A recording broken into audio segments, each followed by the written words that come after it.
ANC policy conference and really what has come out of it. What of value can we take away?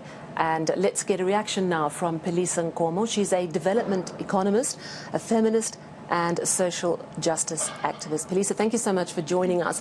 When you look back and you listen to what the president said, what for you is the most important element that's come through? Well, thank you very much, Sally, and to the viewers. I mean, I think there's a lot that you can take out, but of course, there's always a lot to take out from the ANC, by the way. And the point I've been making is that they're so good in undertaking diagnosis. So their capability to diagnose, to diagnose any situation is always quite good. But the issue is always an obscurity in how the implementation. And I think 28 years into democratic dispensation, one of the key questions we actually need to ask ourselves is what form of modalities will be introduced to make it sure that the discourse, particularly development discourse in South Africa changes. Of course, the key issue, gender-based violence, I'm particularly pleased to hear that it actually was one of the issues, gender equity issues, because I think all women in South Africa live in fear. It's not only women of Krugersdorp that live in fear. Women in Lusikisiki live in fear, in Soweto, in Danzane. Women in rural areas, they have to lock their doors, after 6 o'clock in fear of people that would walk in and actually rape them, and they would never have access to justice. I do think that the second issue is really about as well the economy. Now, obviously, we're making these comments, really relying on the president's closing remarks, which, they're kind of like high level. So the key issue is always the substance of what do some of these propositions actually really mean. I think the issue, for example, around of corruption. Corruption is a serious leakage in the economy. I do think that's a key issue. But I would really like, for example, a very nice package from the president that says, in terms of reducing the cost of living, this is what we're going to be doing in the policy conference. So the price of petrol is just going to be one breather. It's going down by 132 cents. Access to food, for example, hasn't gone down. Because, by the way, even though the transport is actually going to go down in a week's time, some of those costs won't be transferred immediately to households. So it's going to take, we still have a good window of about 30 to 60 days before, households gets to experience that. So in essence, I do think that I have mixed feelings about what's on, because some of the things are actually they're not very new. And for me, it's the issue, it's whether, that's why I'm saying that what is it that is going to be done differently. I like the idea, for example, around linking fiscal policy and industrial development. And one of the key issues I've actually been raising over the years is the fact that we need to start decentralizing industrial activities in this country. It is not sustainable to actually see South Africans moving in the cities 28 years into democratic dispensation, doing what their forefathers were doing 300 years ago. So it means that there's something wrong in our economic discourse. And in fact, interestingly, most of the people who are within the ANC leadership, at a family level, they've experienced the destruction of economic migration. And I do think for me, and hence I'm saying that I'm quite keen to hear a lot more, what is it that this package, different discussions have been about within the different commissions. But high level, it does look, quite interesting, but I'm not entirely optimistic. Yeah, I want to pick up on, you've mentioned a couple of really interesting points around gender-based violence and how we deal with that. One of the suggestions that is being taken forward by this conference, and it came from Lindiwe Sisulu, is that of chemical castration. Do you see that as an important and helpful suggestion? Or do you think it's one of those suggestions that might make people feel better because it sounds like tough action, but is not really going to make a difference and will probably ultimately flounder? There's serious contradiction with that proposal. In fact, it's quite shocking, by the way, that Minister Lindi would raise that as a feminist. Because the key issue here, we need to talk about what is the social system that defines who we are as a society. That's the patriarchal system. And the heart of it is actually the fact that it grants so much power to masculinity. But within that system is that you also do get women who are custodians of the patriarchal system. Now, it's addressing gender-based violence through castration is actually dealing with the symptom. It doesn't deal with the actual social system that is destructive to both women and men, by the way, because patriarchal systems don't only subject women into, oppressive second-class citizens, but also it puts as well additional pressure to masculinity. Amongst the key things, it gives them three responsibilities in society, is that they must lead, they must protect, and they must provide.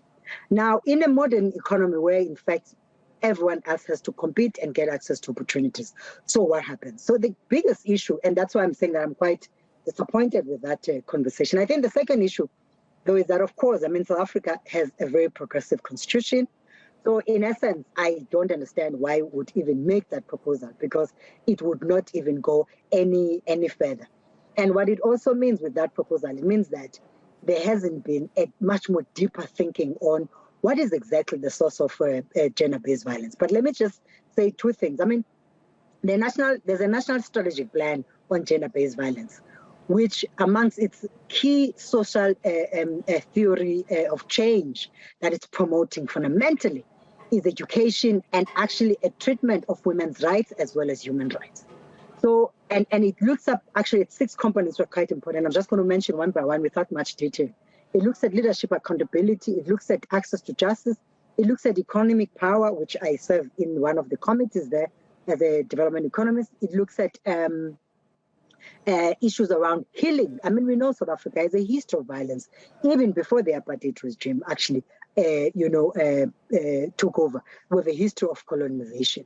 It looks at issues of research and development. And one of the key issues then, the nice thing that the feminists of South Africa have actually done, of course, with the support of South African government, was to be able to weave in components which traditionally would always work in a way that is much more pluralized, and actually see that as an intervention. But fundamentally, for example, I like when the president spoke about the procurement issue. One of the key things we've been pushing for is a gender-responsive procurement policy, which needs actually to center women. Now, South Africa has a history, for example, and it led, by the way, the concept of gender budgeting, where, in fact, the issues of women's rights, but as well as expenditure, was at the center in the early 90s and leading to 2000. And for almost 10 years, we actually dropped that agenda. And part of it is that's why we see 40% of Black women in particular who are disengaged by society and lead unproductive lives and unemployed, because part of it is that we didn't use fiscal policy to make it sure that we facilitate economic opportunities. So the issue around public procurement policy presents massive opportunity for that. And I do think that with the president's announcement about 18 months ago around increase of public procurement stake for women to be at 40%, even though that has not been integrated within the policy, but we think that it's a right step toward, it's a positive step toward the right direction. But it does require a little bit of agility to make it at a local level. Just pivoting again in terms of this conversation, Phelisa, to your other areas of interest, industrialization, as you've been championing for decentralizing of the industrial activity and that alignment that the president spoke of, the ANC president spoke of, between fiscal policy and the industrial policy of the country. Just on the other, clogs to the system that have been there, such as the issue around energy. The president got the approval by this conference of some of the changes that he introduced about a week and a half ago. Do those go far enough to actually unclog the economic growth and all this talk of inclusive growth that has been coming out? Is it backed up by a plan from this conference that says, actually, from here, these are the marching orders, here's how we're going to unclog the energy situation, as well as the other interventions that we need to put in place? Yeah, so there are 3 areas, particularly around energy, that the president, and in fact, let me say there are multiple strategies that they'll have to adopt. But part of it, by the way, it's just going to, again, require, an agile leadership. So in the fact that the president has received an approval. So there are 3 things they will have to address. One is access to energy, it's energy equity, it's energy sustainability, which will either be called as just transition. So what happens is that linked to industrial development, there is a massive opportunity. But the biggest worry that you and I, we need to be concerned about is going to be the issue of cost associated with this. And depending on how long will it take for the staggering and the transitional period. One of the key issues, again, that as heterodox economists we've been arguing for, is that don't take Eskom out of the just transition. Not only you threaten the 40,000 plus jobs, direct jobs, I'm not going to even talk about indirect jobs, is that you actually threatening the stability of the economy, because we're going to struggle with a supply of energy in a much more sustainable way. What you do is that integrate Eskom in the renewable energy. Now, when you apply what I call market fundamentalism, which that's what has been happening within the renewable energy, at the heart of it is that you're likely to cut out Eskom. And as I said, that the risk action massive. I mean, Eskom has people who have expertise, but at the same time, who may not have expertise with regards to the renewable energy.